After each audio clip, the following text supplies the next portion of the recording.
You know that can of tuna or sardines? It's probably hiding in the back of your cupboard. We all have one. It's familiar, it's convenient, it's a total pantry staple. But what if I told you that humble little can has a wild history, one that involves Napoleon's armies, global exploration, and is now somehow at the center of a huge foodie revolution? Okay, let's get into it.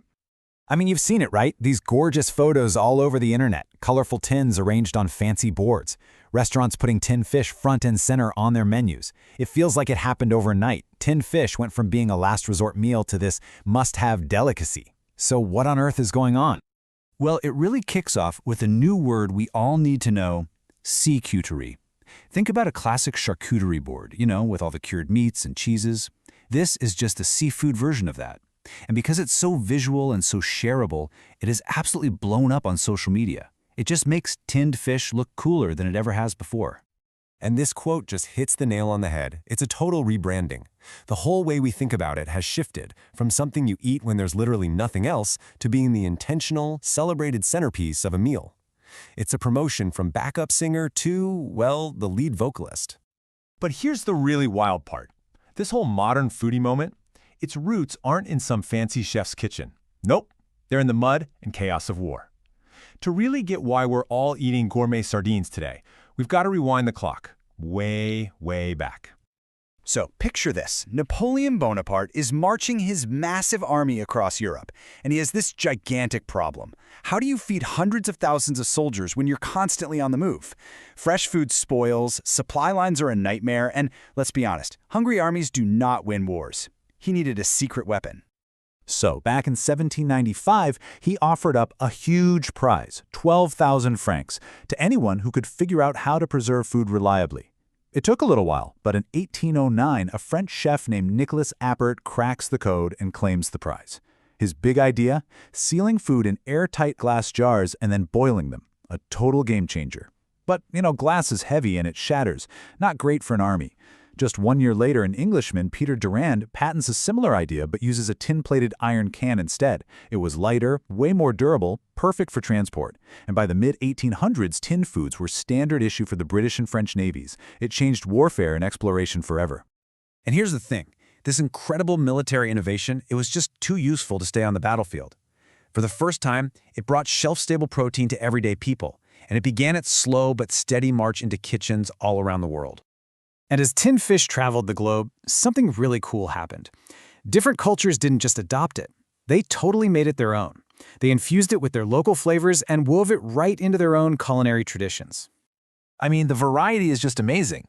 Take Portugal. It's all about preserving these beautiful whole sardines, packed in high-quality olive oil, maybe with a little peri-peri chili for some heat. Then you hop over to Spain, and it's all about this exquisite white tuna, the Bonito del Norte, or delicate anchovies that are basically the soul of tapas. And then if you go all the way to Japan, you'll find mackerel, or saba, simmered in these rich, savory sauces like miso. It's three completely different worlds of flavor, all starting from that same humble can. Now, this is so important to understanding the trend today. You have to realize that the 5-pack of tuna you buy for sandwiches and that single beautifully designed tin of sardines you see on a secretary board, they might as well be from different planets. The whole philosophy behind them is just worlds apart. And that brings us to this wonderful idea of conservas. This isn't just about making food last longer. Oh no. This is a culinary art form. It's about taking a perfect, super fresh ingredient at its absolute peak and using the preservation process itself to make it even more delicious. So yeah, the term itself comes from Spain and Portugal, who are without a doubt the masters of this craft. Conservas is all about capturing that perfect moment of freshness and flavor. The preservation isn't just for storage. It's a core part of the recipe, designed to actually improve the product over time. Okay, let's break this down, because this side-by-side makes it all crystal clear. On one side, you've got your standard commodity tinned fish.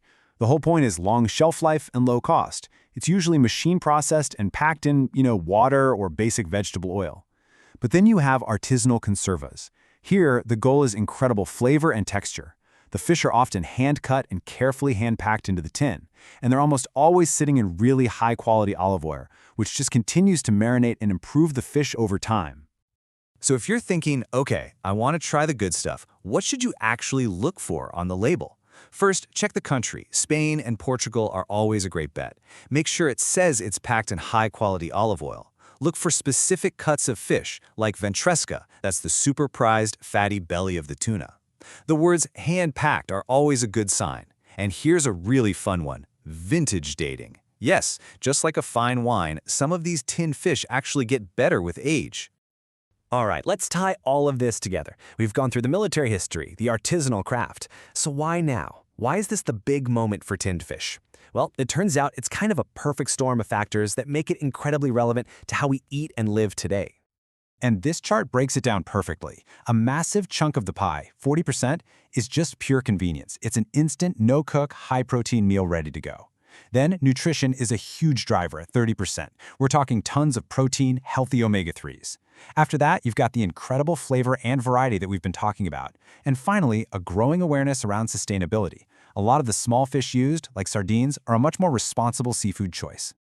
And you know, the best part is how unbelievably easy it is to create this whole gourmet experience right at home.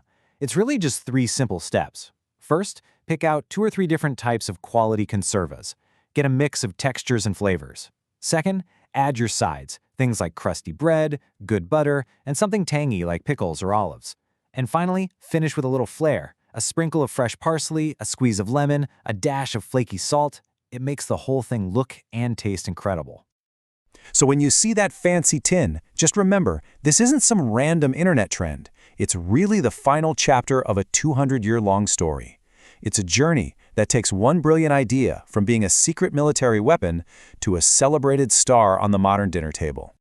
It really makes you think, doesn't it? Something so common, something we so often overlook, can have such a rich history and so much incredible flavor locked inside. It just begs the question, what other culinary treasures are just sitting there on a shelf, hiding in plain sight?